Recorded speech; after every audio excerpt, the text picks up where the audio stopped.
오늘은 메시아의 순환과 구원 완성이라는 제목으로 말씀을 상고합니다. 우리가 지금 시편을 한 장씩 연속으로 이렇게 나가고 있는데 요 몇 번은 다윗이 쓴 시라고 말씀을 드렸고, 공통점은 메시아에 대한 예언의 시라고 말씀을 드렸는데, 오늘 본문도 바로 메시아 예언의 말씀입니다.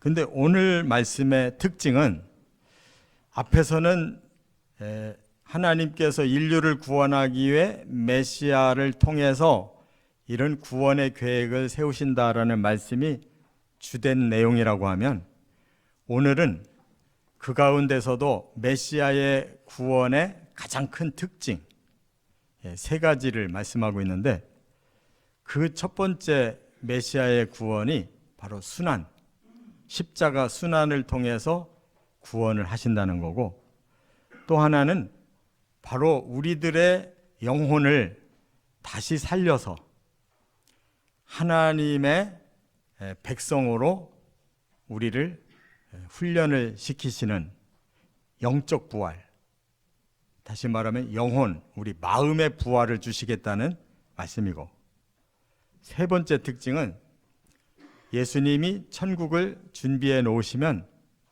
우리를 데리러 재림하실 때 우리가 마지막 몸의 부활까지 예수님께서 우리를 변화시키심으로 이제 천국에서 영생할 수 있는 부활을 주신다는 말씀을 오늘 본문에서 하고 계셔요.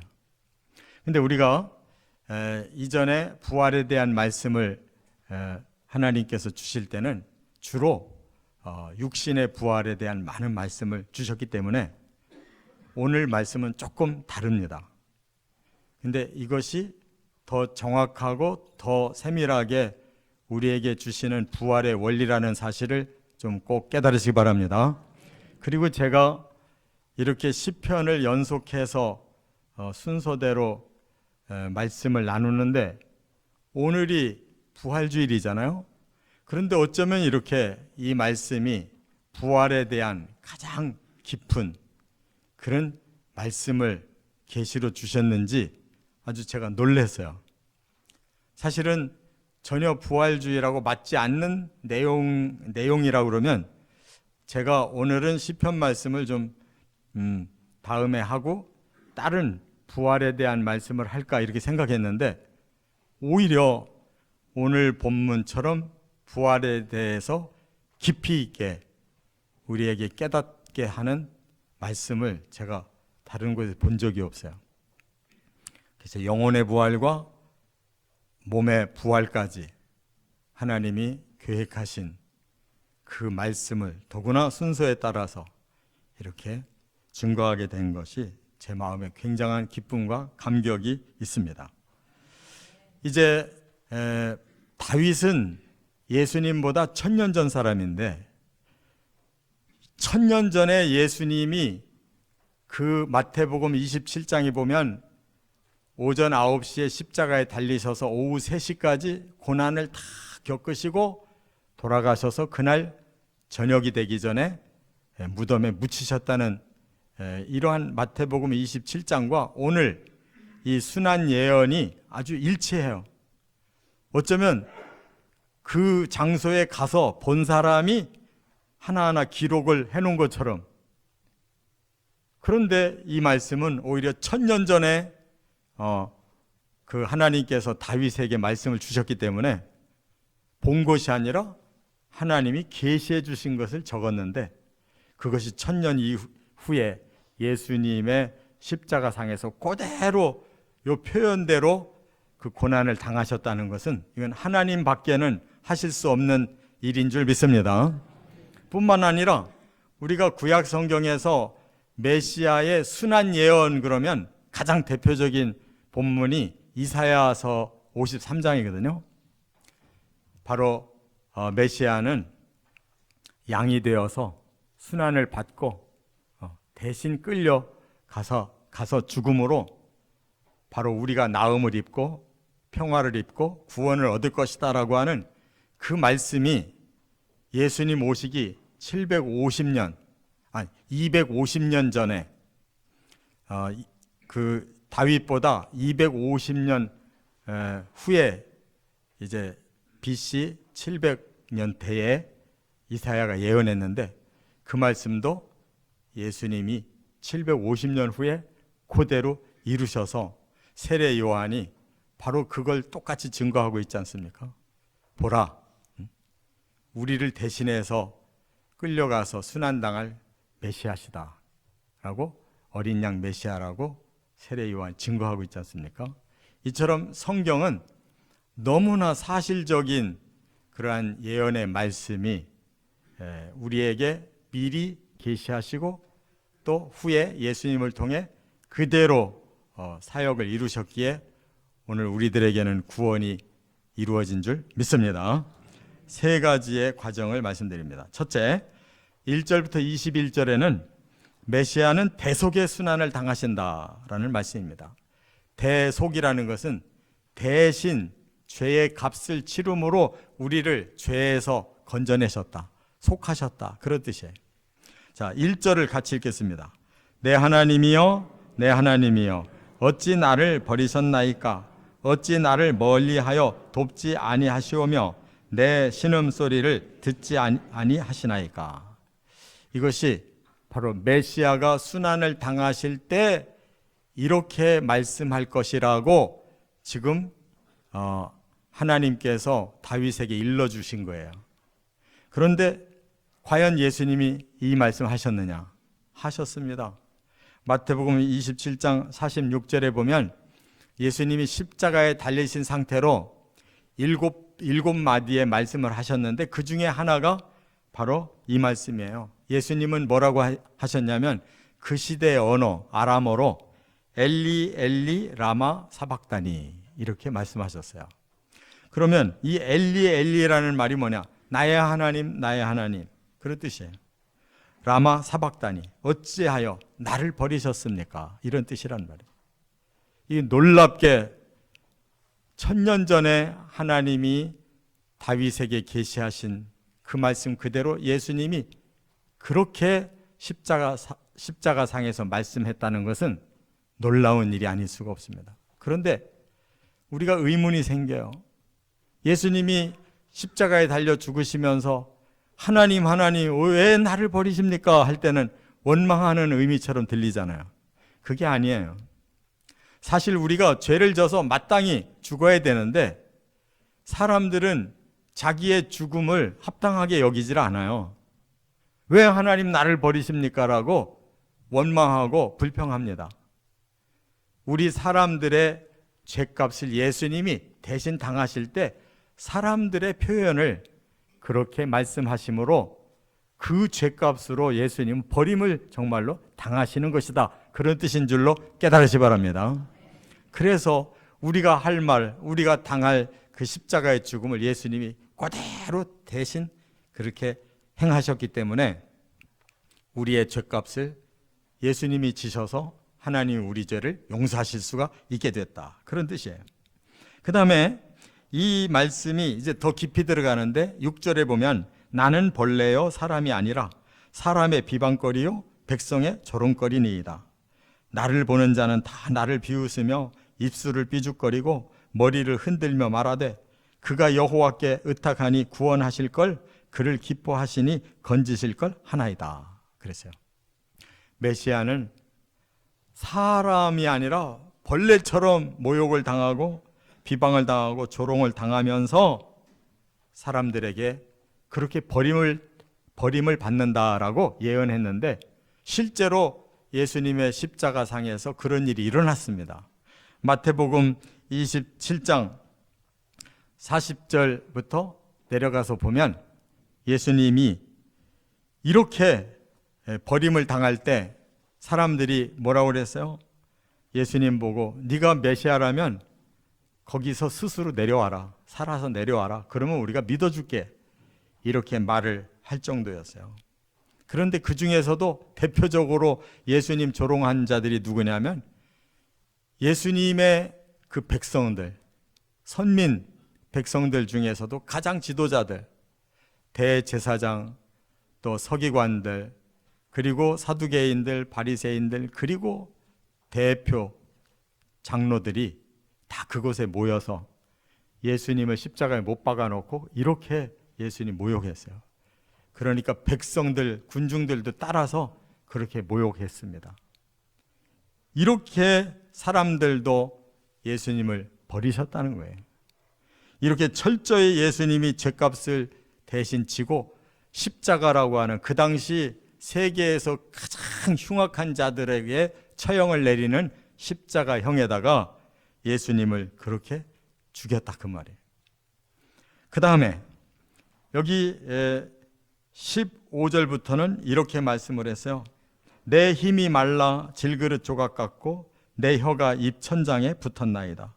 주께서 또 나를 죽음의 진토 속에 두셨나이다. 그랬는데 예수님은 십자가에 6시간 동안 달려있는 동안에 너무나 힘이 다 소진이 돼가지고 이렇게 말라서 질그릇 조각같이 되고 혀가 입천장에 붙었다. 너무 그 목이 말라서 예수님이 목마르다라는 말씀하셨잖아요. 그것도 진짜 목이 말라서 물을 달라는 뜻이 아니에요.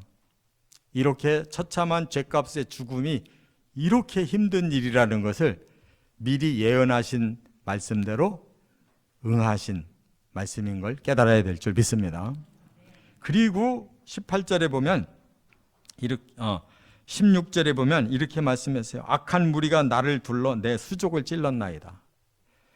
예수님은 이 손과 발을 바로 대못으로 찔러서 십자가형을 당하셨어요. 이렇게 수족을 찔릴 것이라는 예언이 그대로 성취됐어요. 18절에는 내 겉옷을 나누며 속옷을 제비 뽑았나이다 그랬어요. 예수님이 마태복음 27장 35절에 이대로 당하셨어요. 누가? 로마의 군병들이 채찍질하고 온갖 희롱을 할 때 옷을 벗겼어요. 그리고 그 옷을 예수님은 십자가에 달고 나서 그들은 그 옷을 제비 뽑아서 나눠 가졌다고 그랬어요. 어쩌면 이렇게 시편 22편에 1절부터 21절까지 메시아가 이런 순환 당할 거라고 말씀하신 것이 어쩌면 마태복음 27장에서 예수님 그대로 당하셨느냐 이거예요. 아무리 똑똑한 작가가 이걸 쓰려고 해도 1000년의 간격을 두고 이렇게 써서 맞출 자가 어디 있겠어요. 오직 전능하신 하나님이 우리를 구원하시기 위해 메시아를 하나님이 버리시고 사람들에게 버림받는 이 처참한 상황을 하나님만이 아시고 주신 말씀인 줄 믿습니다. 그 다음에 두 번째로 우리가 또 하나 비밀을 여기에서 깨닫게 되는 것은 22절부터 26절에 보면 메시아는 믿는 자들의 영혼을 영원히 살리신다. 이런 말씀을 친히 하셨어요. 자, 26절을 한번 같이 읽어보겠습니다.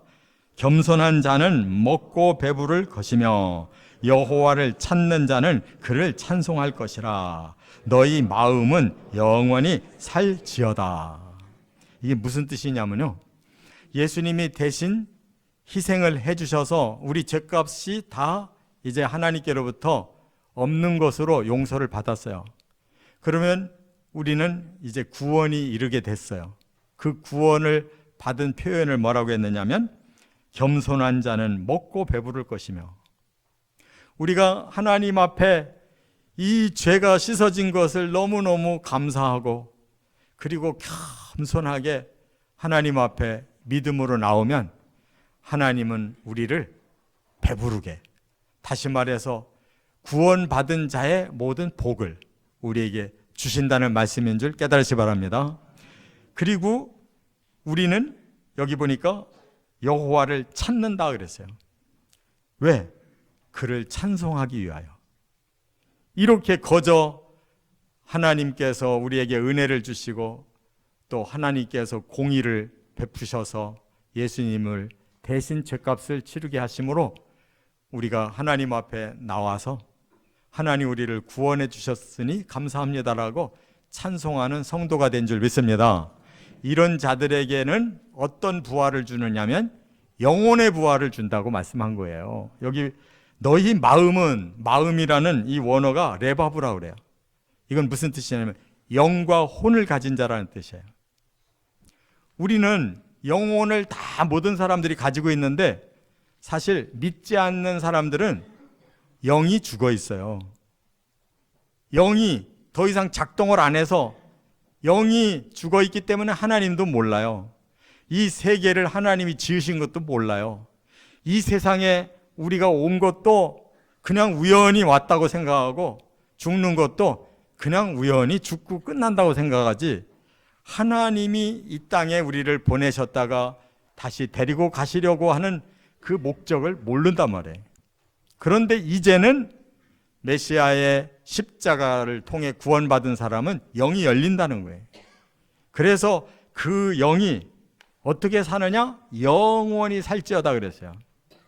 여러분, 영혼의 세계는 뭐예요? 죽음이 없단 말이에요. 영혼이 영원히 다시 살아난다는 거예요. 여기 살지어다라는 이 산다라는 원어가 하야라고 돼요. 하야라는 말은 죽었는데 다시 살아난다는 뜻이에요. 소생한다는 말이에요. 그게 부활과 똑같은 말이라는 걸 믿으시죠? 부활도 다시 산다는 말이에요. 하야와 똑같은 거라고요. 부활이. 그래서 먼저 하나님은 우리의 몸을 부활시키기 전에 예수를 믿고 복음과 성령을 받아들인 사람에게는 영을 살려서 영이 먼저 영원히 살 수 있는 부활을 얻는다는 거예요. 그러면 구체적으로 우리가 어떻게 이렇게 우리의 영혼이 살아날 수 있을까? 예수님이 요한복음에서 차근차근 그 비밀을 밝혀주셨어요. 먼저 요한복음 3장 5절에 보면 사람이 물과 성령으로 나지 아니하면 하나님 나라에 들어갈 수가 없다 이렇게 말씀했죠. 그리고 하나님 나라를 볼 수도 없다 그랬어요. 이 말씀은 무슨 뜻이냐? 물이라고 하는 것은 우리가 오늘 세례를 받았지만 이 물 자체가 아닙니다. 물로 우리 마음을 어떻게 씻어요? 이것은 우리의 얼굴을 씻든 몸을 씻든 그 씻는 것을 의미하는 거예요. 그러나 예수님이 세례를 받으라고 할 때는 전제가 우리의 마음에 믿음이 있을 때 바로 이 세례 예식을 통해 너는 믿음으로 죄를 씻고 구원을 받았다라고 하는 증표로 세례를 주신 줄 믿습니다. 그렇다면 바로 예수님의 그 복음의 말씀이 우리가 순종하는 순간 살아나는 거예요. 복음을 통해 우리의 영혼이 살아난다는 거 믿으십니까? 그 다음에 예수님은 너희는 또 몇 날이 못 되어 성령을 받을 것이니 그날까지 기다려라 그랬어요. 제자들이 다 순종해서 120여 명이 10일 동안 기도하고 있으니까 마침 오순절 날이 되어서 오전 9시에 성령이 임하니까 그동안 깨닫지 못했던 제자들이 갑자기 모든 하나님의 비밀을 다 깨닫고 그 자리에서 바로 베드로가 설교했을 때 성령을 받은 복음을 듣고 3,000명이 예수님 앞에 구원받았다 그 말이에요. 할렐루야. 그날에 이 복음과 성령으로 바로 사람들을 3,000명이나 구원시킨 것은 영혼의 구원인 거예요. 영혼의 부활이랄 그 말을 씀을 우리가 여기에서 깨달아야 될 줄 믿습니다. 그 다음에 예수님께서 우리에게 요한복음 1장 12절에 이제 그 영혼이 부활한 성도들은 하나님의 자녀다라는 것을 뭐라고 선포하셨냐면 영접하는 자, 곧 그 이름을 믿는 자들에게는 하나님의 자녀가 되는 권세를 주셨으니 그랬어요. 이미 우리는 복음과 성령을 통해 예수가 나의 주이십니다 라고 믿는 순간 우리는 하나님 나라는 아직 안 갔지만 하나님 나라의 자녀의 권세가 이미 우리는 주어져 있다는 사실입니다. 영적인 부활이 이루어졌다는 걸 믿으시 바랍니다. 이렇게 해서 요한복음 3장 16절에 하나님이 세상을 이처럼 사랑하사 독생자를 주셨으니 이는 그를 믿는 자마다 멸망하지 않고 영생을 얻게 하려 하심이라 그랬어요. 이 세상 모든 사람들이 대상이라는 거예요. 누구든지 복음을 믿고 성령을 받으면 영혼이 살아나서 바로 하나님 앞에서 영원히 구원받는다. 여기에 우리는 지금 속해 있는 줄 믿습니다.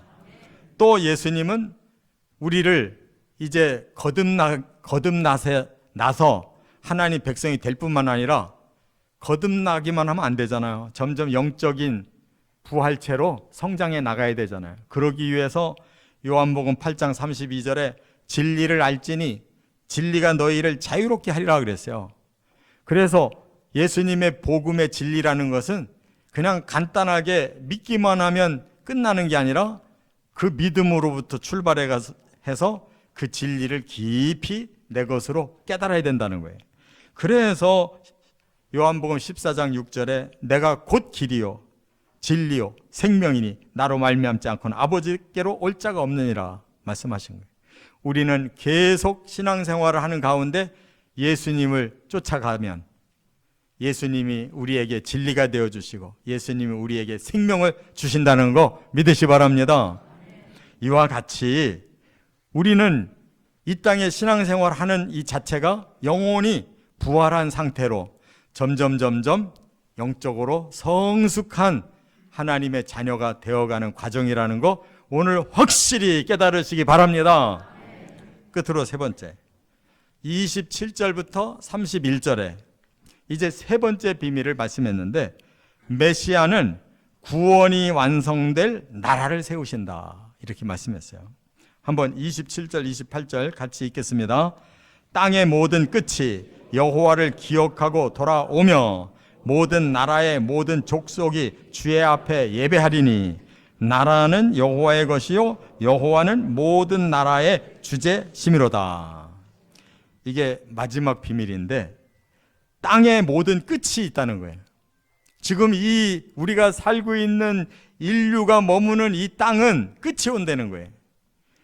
땅의 모든 끝이 올 때 우리는 어떻게 되느냐? 여호와를 기억하고 돌아온다고 그랬어요. 이 세상의 모든 하나님을 경외하는 자들은 다 하나님 앞으로 다 온다는 거예요. 그래서 모든 나라, 모든 족속이 주 앞에 예배할 것이다 그랬어요. 그때가 천국이 완성된 때인 줄 믿습니다. 그래서 천국이 완성되면 우리가 다 하나님 앞에 모여서 하나님의 나라에 들어가야 되니까 우리에게 남아있는 게 뭐냐? 몸의 부활이 남아있다 그 말이에요. 할렐루야. 네.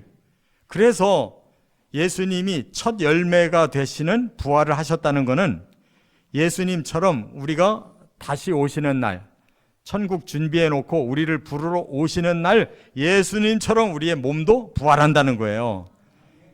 우리의 영혼은 믿음으로 믿는 순간부터 부활하고 몸의 부활은 예수님의 재림하심으로 부활하는 거예요. 믿으십니까? 이렇게 오늘 본문에 명확하게 부활은 두 번 일어난다는 것을 밝혀주셨어요. 자, 그렇다면 우리는 이제 그 부활의 타이밍이 언제냐라는 것을 우리가 알아야 되는데 예수님이 어떻게 오시는가를 미리 깨닫고 예수님의 오심을 맞이하기만 하면 몸의 부활이 동시에 이루어지는 거예요. 그 비밀을 데살로니가 전서 4장 16절에 그랬어요. 주께서 호령과 천사장의 소리와 하나님의 나팔 소리로 친히 하늘로부터 강림하시리니. 예수님은 신호탄을 쏜대요. 그 신호탄이 뭐냐면 마지막 나팔 소리예요. 우리는 요한계시록에서 다 배웠어요. 마지막 7년 대환란 때 인해재앙, 나팔재앙, 대접재앙이 쏟아질 텐데 나팔재앙의 7번째 나팔이 마지막 나팔이에요.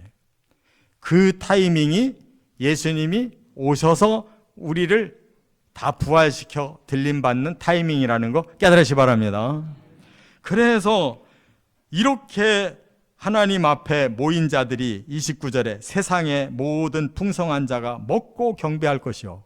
왜 먹고 경배한다고 했을까? 앞에서도 그것은 우리에게 영원한 생명의 열매, 생명과를 먹어야 우리가 완성되기 때문인 줄 믿습니다. 그래서 요한계시록 22장에 1절부터 뭐라고 그랬어요? 하나님의 나라는 보좌에서부터 생명의 강이 흐르고 양가에는 생명나무가 자라는데 거기에 생명나무의 열매가 12가지로 12달을 맺는데요. 그러니까 천국에 들어가면 우리가 바로 먹어야 될 것이 생명과라 그 말이에요. 그런데 그 생명나무가 얼마나 대단한지 이파리가 만국을 치료한대요. 그러면 이파리가 더 세요? 열매가 더 세요? 그렇지. 만국, 우리가 행복하게 살 만국을 치료한다면 우리가 생명과를 먹으면 우리가 영원히 완전한 생명과 영광을 누릴 수 있는 힘이 생기는 줄 믿으시기 바랍니다. 이렇게 성경은 정확한 거예요. 왜 먹고 경배한다고 할까? 생명과를 먹고 드디어 완성돼서 하나님 앞에 경배하며 영생과 영광을 누리는 것입니다. 이해가 되셨습니까? 그러므로 우리는 예수님께서 우리 대신 순환당하시고 예수님께서 복음과 성령을 주셔서 우리를 영혼을 부활시키시고 살리시고 마지막에 천국 준비하고 오시는 날 우리의 몸이 부활되어 천국에 들어가면 생명과를 먹음으로 진정한 영생이 시작된다는 거예요. 하나님의 말씀은 정확하게 이렇게 예언된 대로 이루어지고 있습니다. 마지막으로 우리가 해야 할 일은 예수님만 기다리면 되는 거예요. 깨어서 그날 주님을 다 맞이하고 그 나라에까지 들림 받으시기를 주의 이름으로 축원합니다.